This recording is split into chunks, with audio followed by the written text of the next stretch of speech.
کراچی کے علاقے قائد آباد سے 7 سالہ بچی کی بوری بند لاش کا مقدمہ درج کر لیا گیا ہے۔ مقدمہ سرکار کی مدیت میں درج کیا گیا ہے۔ مزید جانیں گے ڈان نیوز کے نمائندے محمد بلال خان سے۔ بلال بتائیے۔ جی بالکل، دیکھیں گزشتہ روز قائد آباد سے 7 سالہ بچی کی بوری بند لاش ملنے کا واقعہ پیش آیا تھا۔ ملنے والی لاش کا مقدمہ قائد آباد تھانے میں درج کیا گیا ہے۔ مقدمہ سرکار کی مدیت میں درج ہوا ہے، جبکہ مقدمے میں اغوا سمیت دیگر دفعات شامل کی گئی ہیں۔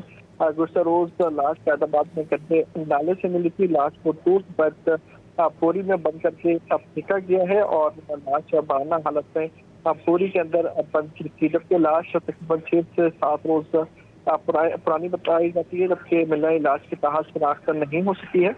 لاش کو ماتم سب خانے منتقل کر دیا گیا۔ پولیس اسٹاف کی جانب سے یہ کہا گیا ہے کہ واقعے کی تفتیش شروع کر دی اور لواحقین کی تلاش بھی شروع کی گئی ہے۔